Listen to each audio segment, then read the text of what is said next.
How to make a parametric modular kitchen casework in Revit. Part 18, tall unit, 1 door. Let's start. Duplicate base unit 1 door from our previous tutorial. Copy and paste and rename the file tall unit 1 door.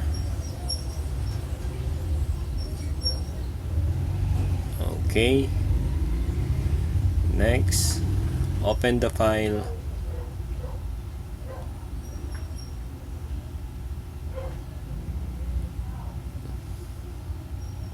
then go to 3D, delete the backsplash, then go to reference level, delete this reference plane, delete this reference plane, go to front elevation, delete the shelves, delete this dimension, delete this reference plane,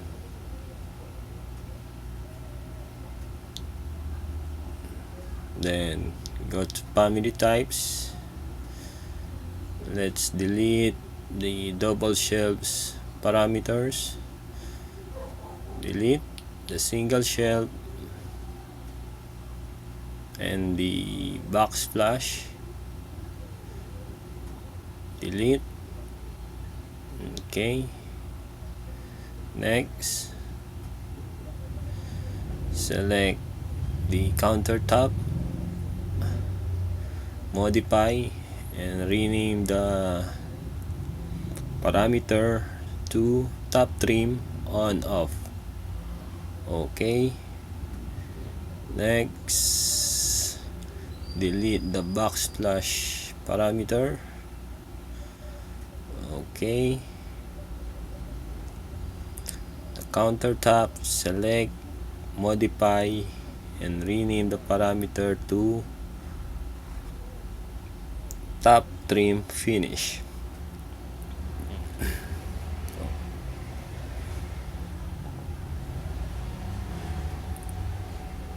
Okay, next, delete the shelf depth. Okay, then delete the backsplash height, delete the backsplash thickness, delete the countertop height. Okay, select the countertop thickness, modify and rename the parameter, name it top trim height.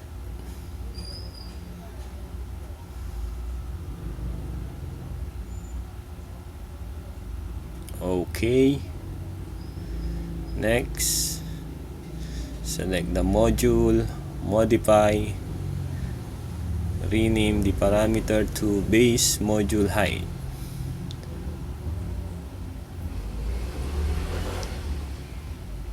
Okay, next, select this reference plane, copy, type 1200 millimeter, then dimension. Okay, and select the dimension and lock. Next, select this reference plane, copy. Okay, then dimension, select the dimension, go to label and select the top trim height. Okay, next, select the top trim. Okay, move the arrow up, remove constraint. Okay, select again the top trim, move this arrow up, remove constraint. Okay, next, select align, select reference plane, select the top trim, select reference plane, select, then lock. Okay, next, select the module, move the arrow up. Okay, remove constraint, then align, select this reference plane, select this module, and lock. Okay,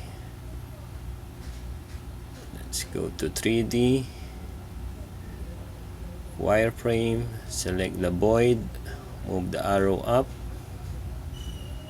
Okay, remove constraint, then go to front elevation, align or copy 20 millimeter, then dimension. Okay, select the dimension and lock. Align. Okay, align the void, then lock.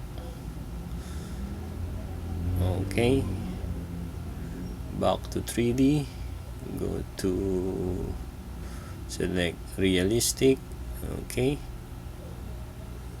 then go back to front, select the door, edit family. Okay, go to reference level, select this reference plane, copy 1200 millimeter. Okay, then dimension, lock. Okay, select the door, move the arrow up. Okay, remove constraint, select again,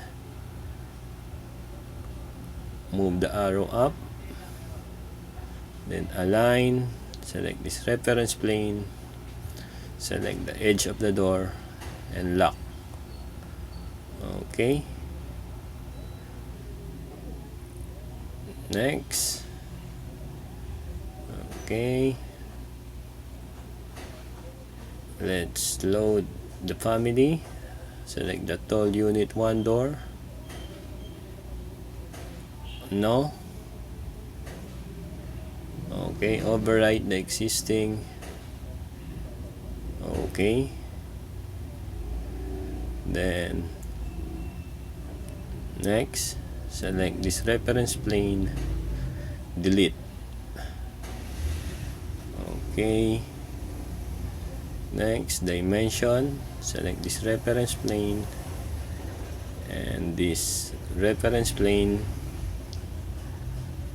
Okay, select the dimension and create new parameter. Select instance and reporting parameter, name it tall module height. Okay,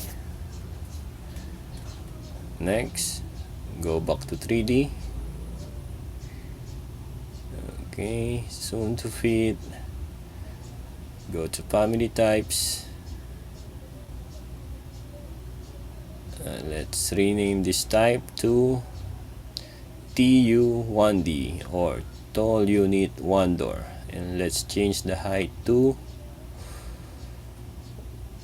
1920 millimeter. Okay, then let's delete this type, delete. Okay, apply. Okay, zoom to fit. Okay, save the family, load into the project. Okay, let's test the tall unit family. Okay, select align, select the surface at the wall, select the back wall. Okay, let's move the unit. Okay, let's add a base unit 1 door. Okay, insert space to rotate. Okay, pick, then align, select the side surface, select the side, select the front, select the front. Okay, let's add the base unit 2 drawers. Okay, space, pick, align, select the side, select the side, select the front surface, select the front surface. Okay, select the unit, right click, create similar.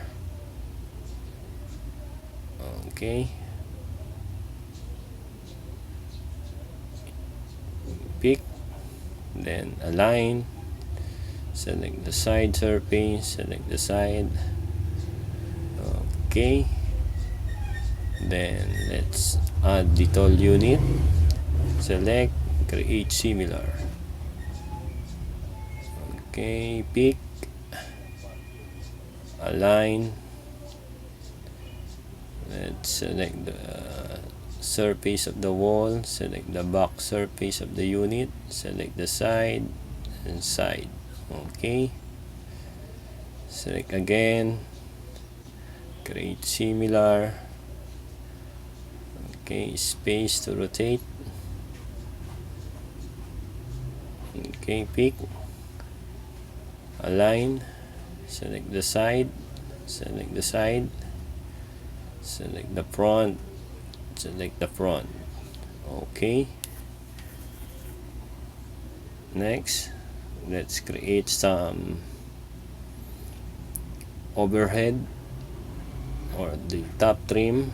Select,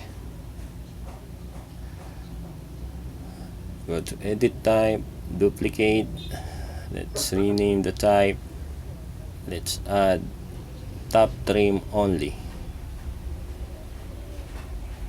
Okay, then go down and turn off the door, the module and the base.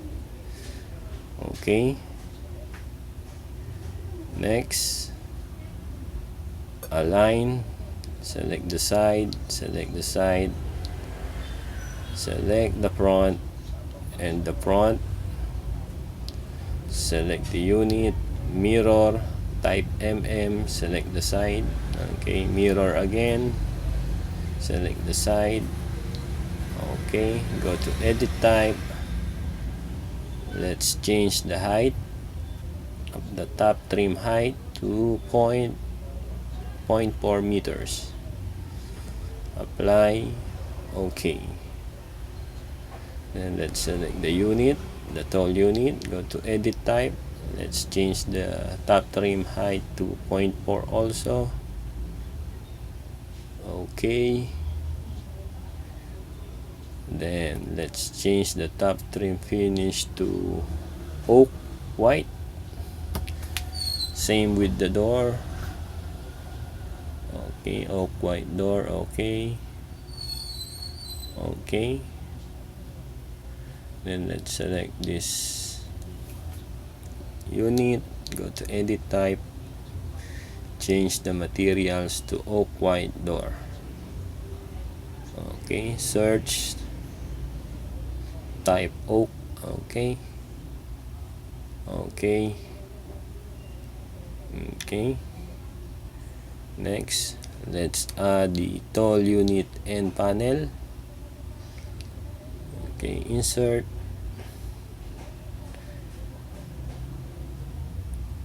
okay, then align,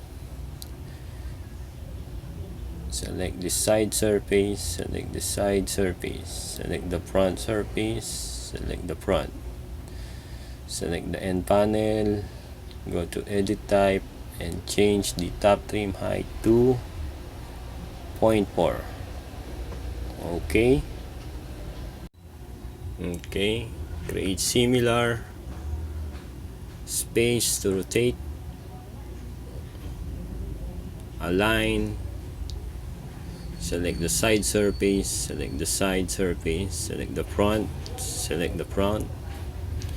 Okay, next select line work, invisible, double click the lines to hide. Okay, double click.